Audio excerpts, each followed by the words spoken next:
मैं नेहा, आप देख रहे हैं सत्य आप तक। आज हम आए हैं मानव विधानसभा क्षेत्र कांग्रेस कार्यालय में। सर, मैं आपसे ये पूछना चाहती हूँ, आज के समय में जो कांग्रेस संगठन है उसको कैसे मजबूत किया जा सकता है?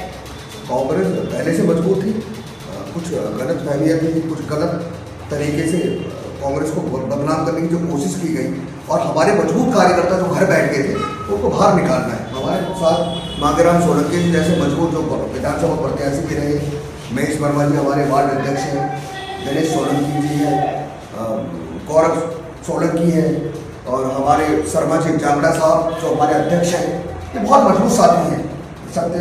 हमारे साथ खड़े हैं सत्य प्रकाश स्वामी जी, सुरेश गालन जी ओबीसी कांग्रेस के अध्यक्ष हैं, मेहरौली के, सभी हम पुराने साथी हैं और हमारा जो मकसद है वो पार्लियामेंट के अंदर कांग्रेस को मजबूत करना है, देवेंद्र यादव जी और राहुल गांधी जी के संदेश को घर घर पहुंचाना है और कार्यकर्ताओं को पहले से सक्षम और मजबूत बनाना हमारा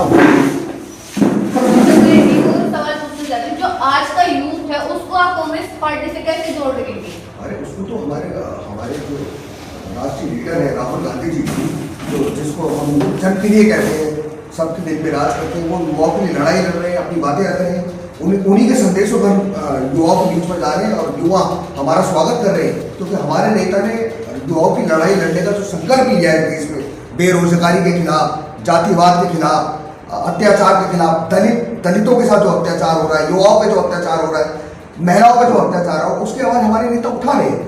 और जब हमारे जो प्रदेश के नेता है, जिले के नेता है, ब्लॉक के नेता है, सभी लोग अपनी आवाज़ उठाते हैं, लोग हमारा स्वागत कर रहे हैं और कांग्रेस की तरफ दोबारा उम्मीद की नज़र से देख रहे हैं और आने वाले समय में राहुल गांधी के हाथों को मजबूत करने के लिए कांग्रेस का हर एक कार्यकर्ता पूरे दिल लगन मेहनत से काम करेगा और राहुल को प्रधानमंत्री बनाने का संकल्प लेगा।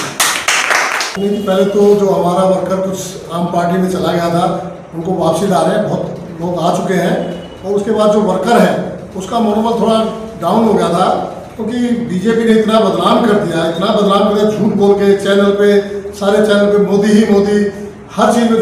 अभी ये देखिए इलेक्शन के टाइम पे महिलाओं को बेवकूफ़ बनाया बीजेपी ने और आम पार्टी ने कि 2500, कांग्रेस कमजोर नहीं थी, सिर्फ इन्होंने औरतों को, हमारी जो माताएं बहनें उनको बरगला दिया कि हम आपको 2500 रुपया देंगे, आज तक नहीं दिया बीजेपी ने। तो अब सारी हमारी माताएं बहनें जो है सब नाराज है, वो कहती है कि हमसे गलती हुई, हमने इन पे विश्वास किया। और जो राशन जो फ्री का जो मोदी की फोटो लगा के जो दिया जा रहा है, ये शीला दीक्षित जी की देन है, ये बीजेपी की देन नहीं है। ये फोटो जो लगाते हैं ये सब शीला की देन है। आप ये देख लीजिए, उसके बाद कोई बस नहीं आई, शीला दीक्षित के टाइम में जो आई थी एक बस नहीं आई है। उसके बाद जो है पानी के बिल जो है वो माफ नहीं किए गए, अभी तक बोला हम माफ कर देंगे, इलेक्शन जैसे खत्म हो गए माफ कर दिया, अभी तक माफ नहीं किया। तो ये झूठ बोल के लोगों को बरगला के अपनी तरफ ले गए। अब लोगों को एहसास हुआ है कि भाई हमसे बहुत बड़ी गलती हुई है। और जो शीला दीक्षित के टाइम पे जो विकास हुआ है, मैं ये कहता हूँ कि कांग्रेस भी अगर आ जाती ना तो 40 साल तक शायद, मेरी अपनी सोच है पर्सनल, इतना विकास दिल्ली में कोई नहीं करा पाएगा, ना कराया है ना कोई करा पाएगा।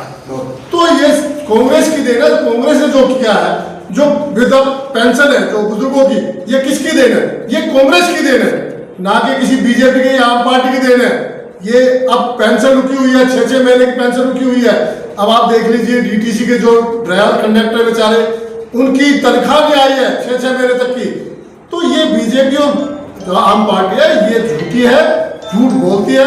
कांग्रेस झूठ का बोलना आता है, कांग्रेस को झूठ बोलना नहीं आता। तो हम सब मिलकर हमने सलाह की है कि त्योहार को जाने दीजिए, उसके बाद इनकी पोल खोलेंगे और उसमें आप लोगों की मदद भी लेंगे। हम आपको बुलाएंगे ताकि जनता तक आप हमारी बात को पहुंचा सके, क्योंकि मीडिया जो आप हो यही सबसे बड़ी ताकत है। तो आने वाले समय में यानी कि कांग्रेस पार्टी अपोजिशन के रूप में उभर कर सामने आएगी।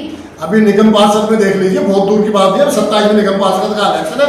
अब लोग जो है कांग्रेस की तरफ आने लगे और कहने लगे क्या इनसे अच्छा तो कांग्रेस ही थी। तो अब नगर निगम में अब आप देखना कांग्रेस ही आएगी।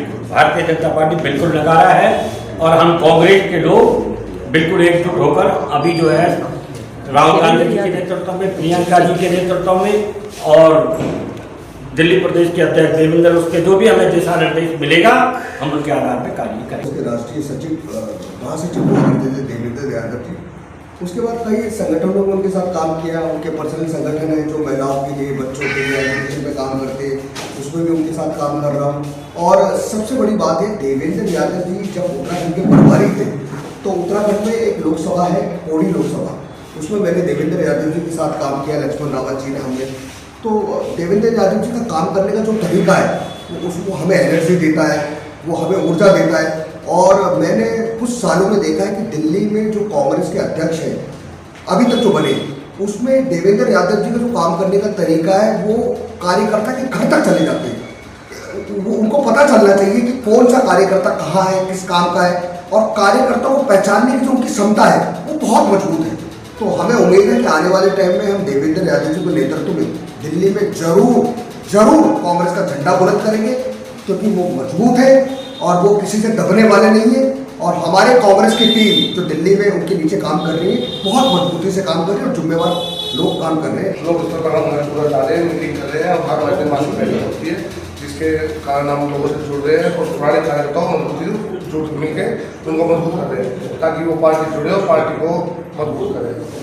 और जैसा आपने पूछा कांग्रेस को मजबूत करने के लिए क्या कर रहे हैं, हमें विरोध सभी ने अनुरोध किया है। हम घर जाकर हस्ताक्षर वोट जोड़ गति जोड़ के तहत मैंने 1522 साइन कराकर घर पर जाकर साइन कराए हैं और कांग्रेस के प्रति जो काम किए हैं कांग्रेस ने उनको बताया है।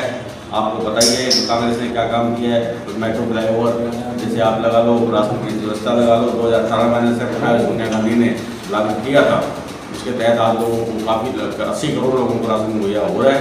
हमारे लोग अध्यक्ष हैं राहुल गांधी जी, उन्होंने जो ग्राउंड लेवल पे जो मुहिम चलाई है ये सत्य है। अभी आप थोड़ी देर पहले पूछ रहे थे कि दिल्ली में कैसे कांग्रेस को आगे बढ़ाएं। कांग्रेस का वर्कर भी और जो वोटर भी वो जान चुका है, वोट चोर गद्दी छोड़ो। इनका ये है कि झूठ बोलो, राज्य करो और झूठ भाई भाई को लड़ाओ, हिंदू मुस्लिम को लड़ाओ। इनके पास हिंदुस्तान, पाकिस्तान, मंदिर, मस्जिद, मुसलमान, हिंदू, इनके सिवा और कोई मुद्दे पूछो, महंगाई की कोई मुझे मेरे साथ घर घर जाके मुझे लोग बता रहे हैं कि कांग्रेस के बिना मैं अधूरा हूँ, कांग्रेस आएगा तभी कुछ हमारा ग्राफ बढ़ेगा।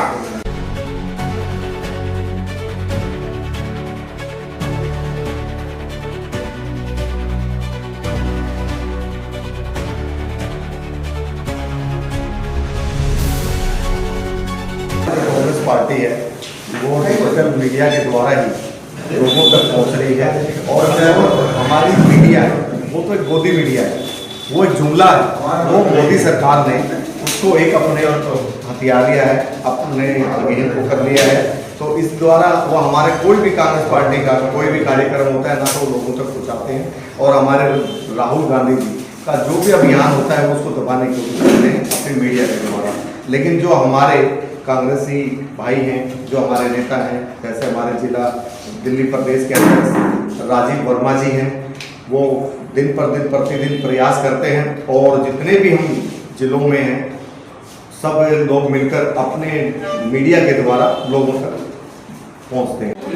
हमारे साथ ईश्वर सिंह रावत जी ने जो कि जिनको प्रभारी नियुक्त किया गया है पालम विधानसभा से। मैं आपसे सिर्फ एक क्वेश्चन करना चाहूंगी रावत जी कि जैसे कि इस दौर में कांग्रेस देखा जाए तो बिखरी हुई है कांग्रेस और कांग्रेस को एकजुट होने की बहुत आवश्यकता है और कांग्रेस का एक कार्यकर्ता जो है उसको बाहर निकालने की जिम्मेदारी आपकी है। तो आप इस जिम्मेदारी को कैसे निभाएंगे और इसमें कितनी कठिनाइयां आप मानते हैं? कांग्रेस की विचारधारा को लेकर हमेशा मुखर रहता हूँ, लोग से बात रखता हूँ, अपनी बात रखता हूँ। और जो आपने पूछा है कि संगठन पालन में कैसे मजबूत होगा, कैसे, देखिए विचारों से बिखरा हुआ आप कह सकते हैं, विचारों से बिखरा हुआ कह सकते हो, नजर भी आता है।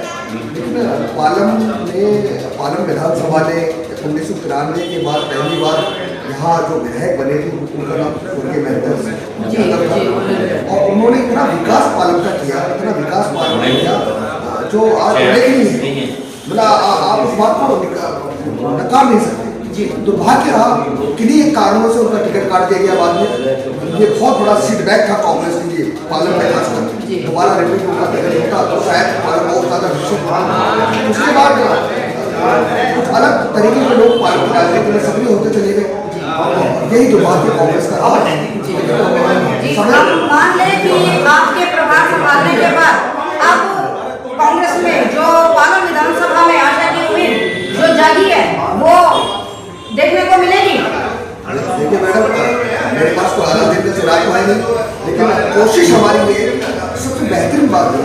कि हमारे जो प्रदेश के अध्यक्ष देवेंद्र यादव वो इतने मजबूत आदमी हैं, इतने सक्षम आदमी हैं कि उनके नेताओं में काम करने में हमें मजा आ रहा है। बल दे रहे हैं, वीटो पावर दे रहे हैं कि आप जाइए, काम कीजिए, मजबूत कीजिए, कोई गलत है तो उसको बाहर कीजिए, अच्छे लोगों को साथ में लाइए, जो दूसरे ऊर्जावान लोगों के साथ। क्योंकि मैडम हमारा पूरी दिल्ली के अंदर सामाजिक संगठनों में जो लोग काम कर रहे हैं, जो समाज के लिए काम कर रहे हैं, महिलाओं के लिए, युवाओं के लिए काम कर रहे हैं, उन लोगों को हमने कांग्रेस के साथ जोड़ना है।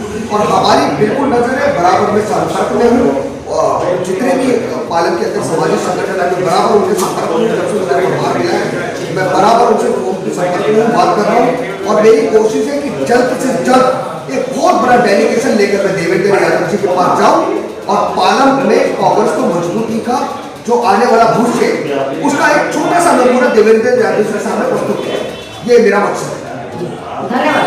ये थे ईश्वर रावत जी, जिनको पाला विधानसभा का प्रभारी नियुक्त किया गया है।